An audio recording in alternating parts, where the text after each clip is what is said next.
Hey folks, this is Jesse Cope back with another episode of the American Soul Podcast.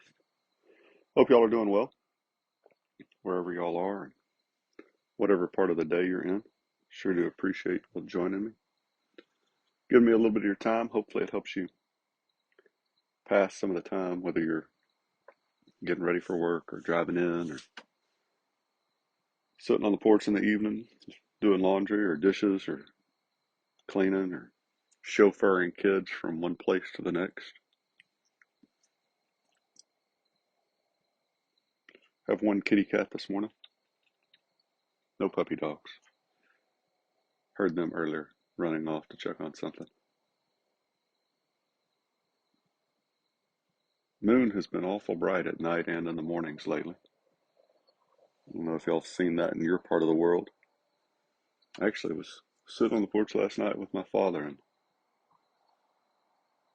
got to see Jupiter pretty brightly up through the pecan trees. It's amazing what's out there when we take the time to stop and look. So we're going to get going. We're going to go back to Columbus again. I know we're going to probably spend today and tomorrow still on him, and that may seem like a inordinate amount of time, but I have a reason. Couple, actually. One is that we hear so much bad information, bad gouge, as we used to call it in the Marine Corps, about Columbus today. If anything, it's almost all negative. And the second is, if we had somebody that went off in a spaceship and discovered a completely new planet, we would give them a pretty good bit of time for a long time. And and that was, again, as if pretending that we just sent somebody out in a spaceship into the unknown with no telescopes or maps or any idea at all what was out there. It's hard to even fathom, and so I don't think this is unreasonable, to say the least. So what we're going to do today, I told y'all at some point that we would hit this, and we're going to today. We're going to talk about some of the natives that they ran into, and it's a little bit disturbing, so I'll warn you with that. Um, but these are some of the first-hand accounts. And what it really does, folks, is so often today we portray one side as completely evil and the other side as completely good and genuine. And that's just disingenuous. Columbus wasn't perfect by any means, but as we've already talked about, his primary motives were not nearly as self-concerned and greedish, that's not a word, but greedy as they've been made out to be in recent history. And the natives, much like when we talk about the Indian wars of the 19th century, or we talk about the slave trade, uh,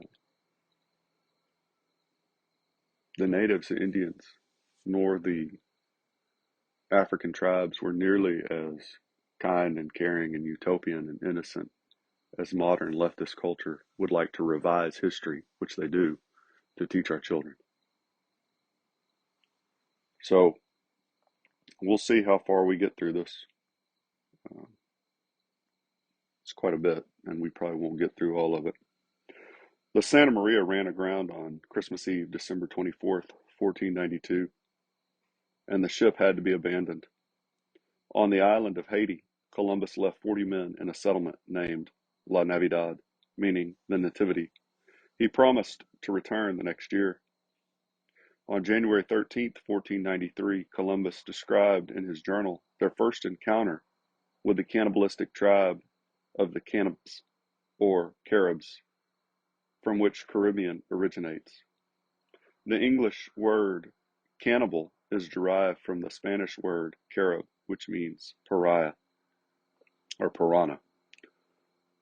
Seeing them, the Caribs, running towards them, the Christians gave an Indian a great slash on the buttocks, and wounded another in the breast with an arrow, seeing that they should gain little, although the Christians were not more than 7. They, the Caribs, 50 and more, began to flee until not one remained, one leaving his arrows here and another his bow there. The Christians would have killed many of them, it is said, if the pilot who went with them as their captain had not prevented it. The Christians returned to their caravel with their boat, and when the admiral knew of it, he said that on the one hand he was sorry, on the other not, since they would have fear of the Christians, because without doubt, says he, the folk here are bad actors, as one says. And he believed that they were Caribs, and 8 men. I wanted to put in just a couple little points here. This doesn't have anything to do with the Indians, but Columbus viewed himself as servant of the Most High, Savior, Christ, the Son of Mary. Those were his own words. Queen Isabella informed the Pope of Columbus's attempt to bear the light of Christ west to the heathen undiscovered lands. So again and again you run into not, and that's not to say, folks, that the gold and ambition and land weren't there, for sure. You could say that about most of the people that are successful today, even the good ones. There's got to be a little bit of ego and ambition there. Whether that's a good thing, I'm not saying that's good. It's going to be there. But there were certainly other primary motives for this trip, at least for Columbus. And apparently, to a certain degree, the Queen and King.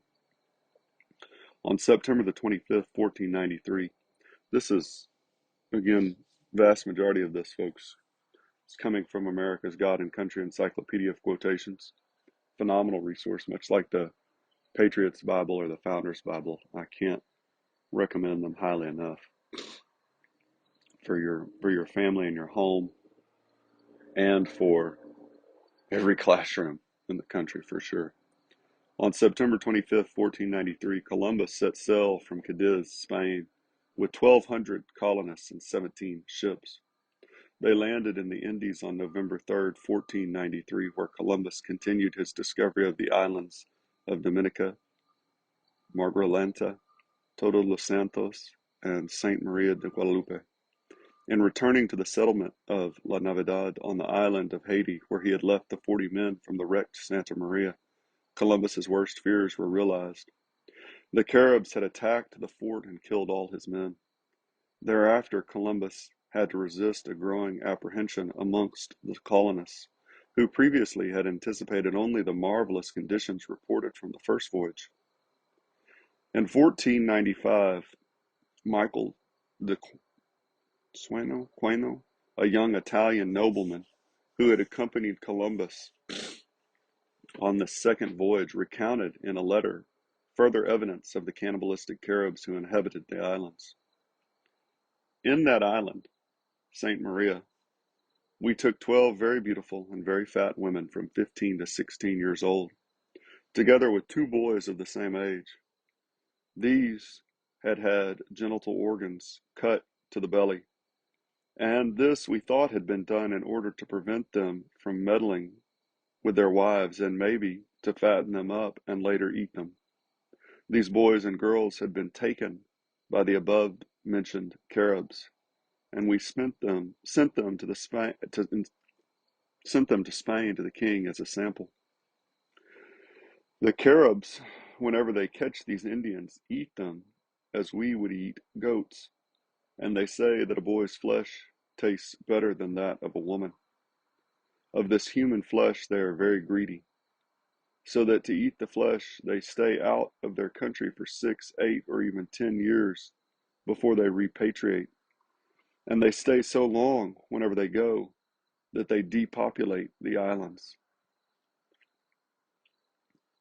We went to the temple of those Caribs, in which we found 2 wooden statues arranged so that they looked like a pieta. We were told that whenever someone's father is sick, the son goes to the temple. and tells the idol that his father is ill. And the idol says whether he should live or not. And he stays there until the idol answers yes or no. If he says no, the son goes home, cuts his father's head off, and then cooks it. I don't believe they eat it, but truly, when it is white, they place it in the above-mentioned temple, and this they do only to the lords. That idol is called Seti. According to what we have seen in all the islands where we have been, both the Indians and the Caribs are largely sodomites, not knowing, I believe, whether they are acting right or wrong. We have judged that this accursed vice may have come to the Indians from those Caribs, because these, as I said before, are wilder men, and when conquering and eating those Indians for spite, they may also have committed that extreme offense, which, proceeding thence, may have been transmitted from one to the other. I know that sounds pretty disturbing. Um, and it is. Oh, the Black Knight Fighter has come back. You know, one thing that I wanted to mention earlier that I forgot is a lot of times it's portrayed as if the natives had no desire uh, to see Columbus and immediately resented and hated. And this is true of colonists later on. This is true of westward expansion and a number of other things. Hated those people, and that's not what we get at all when we actually look back at the writings and just the brief experience that I had overseas in villages in Afghanistan and Iraq. And it's not the same situation, folks, but the vast majority of people there that really wanted their country to be better were extremely grateful when we were there.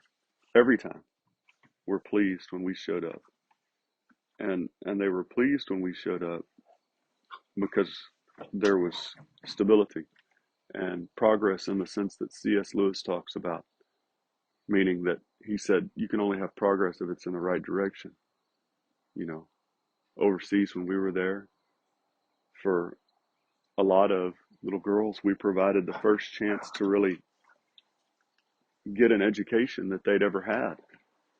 And in some of those villages, we provided the ability to have consistent running water, for example. So this idea that all these natives just despised Columbus is, well, it's hard to believe that that's even remotely true. And then you start to listen to some of these stories about the cannibals. Dr. Diego Alvarez Chanca, that's probably not right, the chief physician on Columbus's second voyage, described with disgust their encounter with the Caribs. We inquired of the women who were prisoners of the inhabitants what sort of people these islanders were, and they replied, Caribs.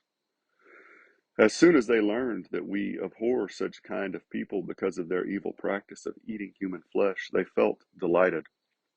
They told us that the Carib men use them with such cruelty as would scarcely be believed, and that they eat the children which they bear them, only bringing up those whom they have had by their native wives. Such of their male enemies as they can take away alive, they bring here to their homes to make a feast of them, and those who are killed in battle they eat up after the fighting is over. They declare that the flesh of man is good to eat, that nothing can compare with it in the world. And this is quite evident, for the human bones we found in the houses, everything that could be gnawed had already been gnawed, so that nothing remained but what was too hard to eat. In one of the houses we found a man's neck cooking in a pot.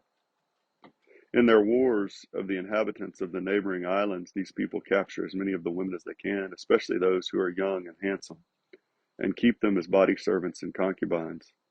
And so great a number do they carry off that in 50 houses we entered, no man was found, but all were women.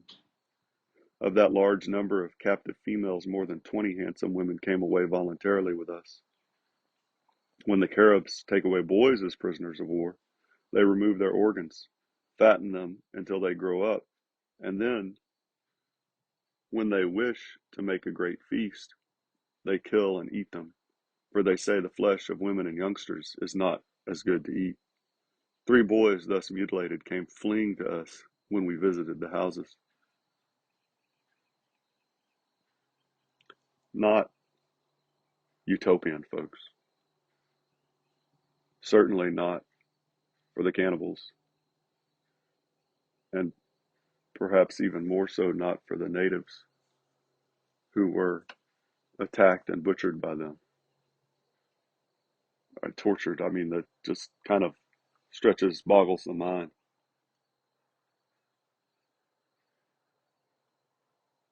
See how much time we've got left here. We'll read just a little bit more, folks. Columbus, after establishing the settlements of Isabella and Santo Domingo on the island of Hispaniola, proceeded to explore for 5 months, leaving the colony under poor supervision. Supplies in the colonies began to diminish. Tropical diseases were spreading, and the colonists grew discontent. By the time the next fleet left for Spain, 200 colonists, most in bad health, left with it. Their complaints resulted in a royal investigation in October of 1495, much to the outrage of Columbus. In March 1946, Columbus left for Spain to defend himself. 6 years after the discovery of the New World, Columbus's concern for the spiritual welfare of the native people was still of primary importance. In his famous treatise book, I don't know how to say this, folks, Testament of the Founding Hereditary Family Estate, dated Thursday, February 22nd, 1498, he stated, "Also, I order to said Don Diego my son, or to him who will inherit said Muerzago," I guess that's him being a mayor, more or less, "that he shall help to maintain and sustain on the island of Hispaniola 4 good teachers of the holy theology, with the intention to convert to our holy religion all those people in the Indies, and when it pleases God that the income will increase, that then also be increased the number of such devoted persons who will help all these people to become Christians. And may he not worry about the money that it will be necessary to spend for the purpose." On May 30th, 1498, Columbus left from Spain on the 3rd voyage with 6 ships. He decided that the first new land he discovered would be named in honor of the Trinity, citing an island off the coast of Venezuela, which coincidentally had 3 peaks. He gave it the name Trinidad, which it retained to this day.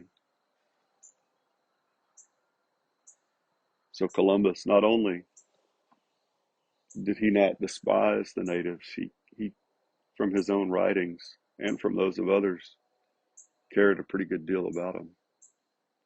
And the natives, far from this utopian society, folks, had, in many aspects, a really brutal one that's hard to imagine today for a lot of us.